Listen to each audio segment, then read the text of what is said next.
Hello, everybody. I'm Subhas Pradhan. I'm one of the doctors, to be precise, a psychiatrist. Today I'm here with my daughter Simone Pradhan. I have no qualifications other than I don't know, an Yeah, overachiever. that's probably the best way to start.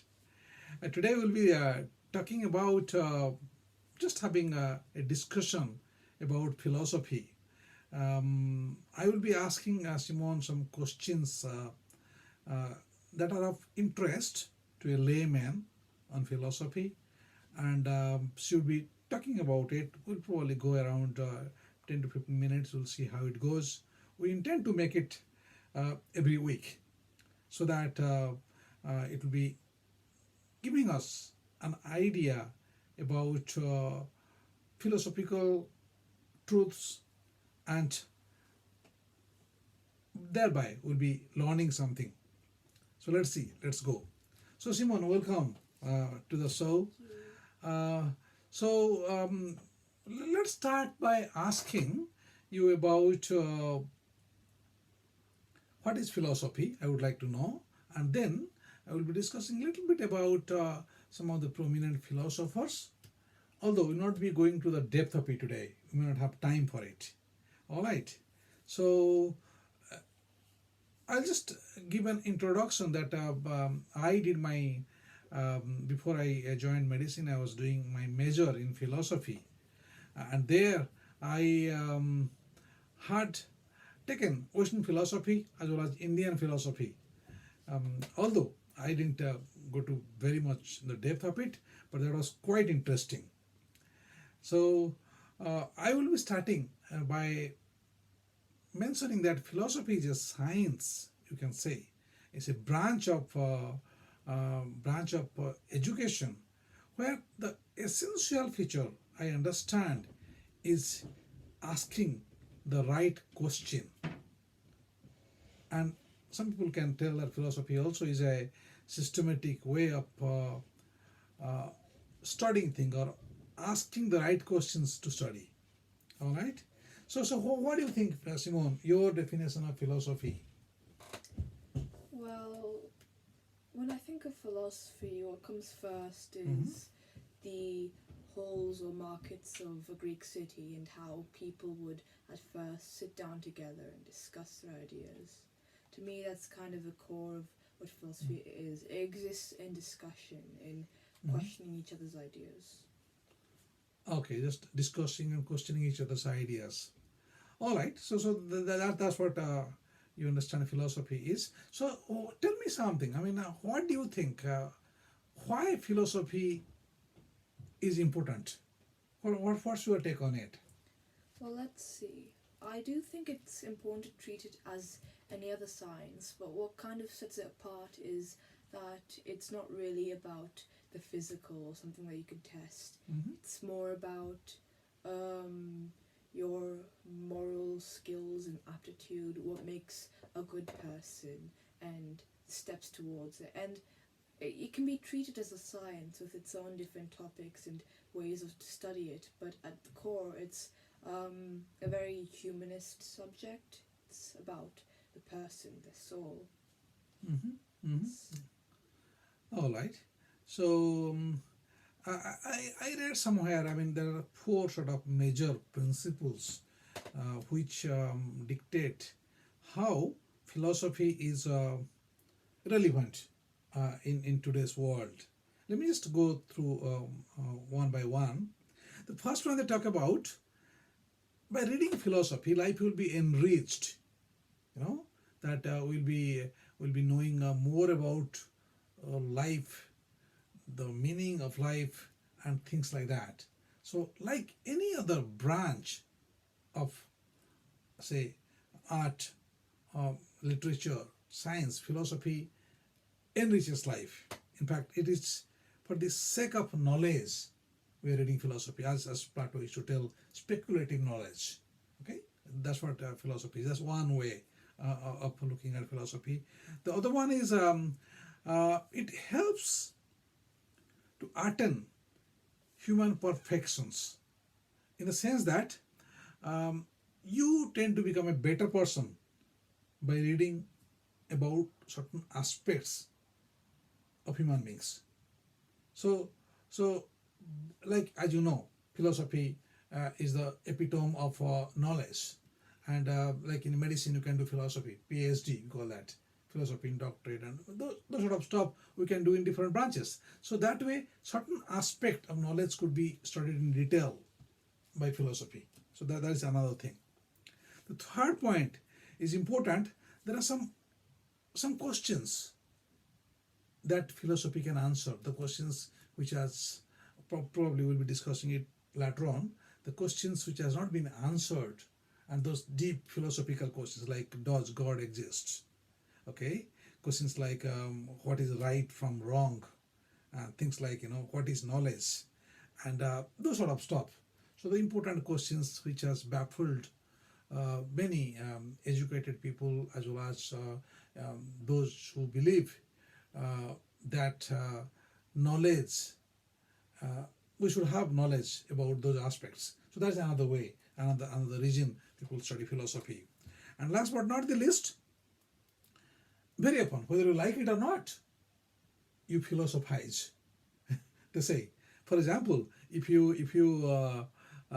say something, all right, so that is, you talk about your philosophy of life. If you say that I don't have any philosophy, well, that is another philosophy.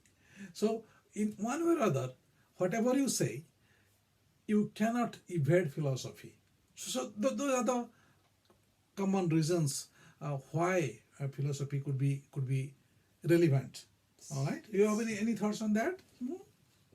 It's in human nature to ask questions about things. Yeah. Yeah. What was the first point you made?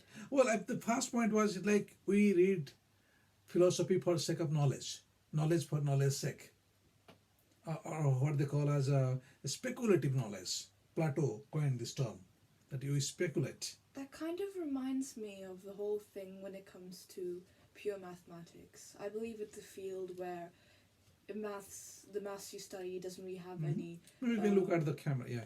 The maths you study doesn't really have any basis in your physical world. But at the same time, I think that's probably one of the purest forms of mathematics because it's untouched by stuff like your gravity and what it might be used for. Okay. It's just math, it's just numbers. And if I do remember, lots of people, Pythagoras, who was a really famous Greek philosopher, he believed that everything was numbers. The soul was numbers, and music, harmonics, those are numbers as well. So yeah, so the other point. Uh, I'm just thinking about that. That all right. So the four reasons that people say that philosophy could be relevant in any age, particularly in today's age. So do you think there anything else, any other reason that people should read philosophy or philosophy could be relevant apart from all those the four things that we discussed? I mean, it's not that novel, but the whole thing is the philosophy of people accounts to their culture, and especially in a more modern, globalized world, you have to keep in touch with that culture, and a way through it is your own people's philosophy. I have to say, I'm kind of at fault when it comes to this because I focus so much on Western philosophy and classical Greek and Roman scholars. But I don't really take the time to consider the philosophy of the land that I come from. I don't really think about Indian philosophy or stuff that's rooted in the Vedas. Okay, yeah. I mean, certainly we'll devote time eventually on that, but initially we'll be just today discussing, given an introduction about philosophy, its relevance, and maybe in future we'll be discussing more about individual philosophers. Maybe Western philosophy will be starting. And the disclaimer, probably I should have told in the beginning, is that we are not philosophers. Philosophy is just an area of interest for both of us. Me, as I mentioned, that before becoming a doctor, I was very keen to study philosophy and to do formally doing masters in philosophy. That was my reason. So, but as I said, philosophy has got relevance in all branches of science, medicine, or for example, even in literature subjects. So that's what philosophy is called, is given a name that, okay, when people do PhD, philosophy and doctorate, they attend the one area they choose and they excel in that area. They try to gain knowledge from all fronts in that area. When Do you agree with that? when it comes to a PhD, isn't it called like a philosopher of can't remember exactly, but the whole idea of it is just a really nice concept because philosophy is asking yourself and other people questions, bringing something that's entirely you to the discussion, and getting a PhD is adding a bit of your knowledge, the stuff that you've researched or found out for your career, to the wider lexicon of your subject. Yeah. That's okay. But what I was telling, why people tell, you do PhD means you attend the ultimate degree on a subject, isn't it? They call it, oh, have you done PhD? So that's what they mean by that. But what I understand that's because philosophy is considered as um, the ultimate knowledge about a particular subject. If I remember correctly, isn't there a ranking of the sciences with metaphysics being at the top, followed by physics, mathematics, and the sciences? Yeah. That's really interesting. I mean, the way like Plato sort of divided whole branches of knowledge. So metaphysics, it means after chapter of physics came philosophy. So that's probably that became metaphysics. Apart from that, there is nothing. Doesn't have any semblance with physics per se. So just the way it has been classified or kept in their own whatever you call that, the chronicle. That's it. I probably today will not be going to the depth as I mentioned. Maybe a couple of minutes will finish.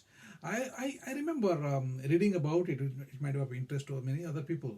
Bertrand Russell, one of my favorite philosophers, and he had given a beautiful analogy. I really loved it. He talks about a philosophical fact. For example, you are looking at your desk. You are sitting on your table and looking at the sun mica on your table. All right? And you look in your eyes, you touch it, it appears smooth. But is it really smooth? You don't know. It is what you perceive. But what it tells, let's take a light, what do you call it, dissecting microscope, a small microscope. Look at it. Once you look at the sun mica in a dissecting microscope, you find that it's not as smooth as it appears. There may be little scratches here and there. But then you look at it in the light microscope. You see really big scratches, maybe possible holes. But suppose you go to the electron microscope and look at it, you'll be seeing possible football fields inside. Imagine. So the point is that what appears real is not real. So that's the task of philosophy. It tells what you see, the knowledge, is not necessarily what it is, what you perceive. So the way you perceive defines what it is. For example, we still don't know. If you come to the atomic theory, maybe there are one electron proton moving around each other, or maybe we go to the quarks theory, even more than that. Even the string theory talks much more than that. So we do not know where it ends. So philosophy here, it tells that it will tell you whether it is we are seeking the truth. It says it is not the truth, but what is truth, it doesn't tell you. That's up to us. Philosophy is the tool to find your truth. Yeah, exactly. So that's the another way asking questions, another tool to find the truth. With that note, let's close today's session, and maybe next week we'll be focusing more on particular philosophers, and we'll be discussing a little bit about that. So thanks for your time, and your comments, your questions would be very valuable. Thank you for watching.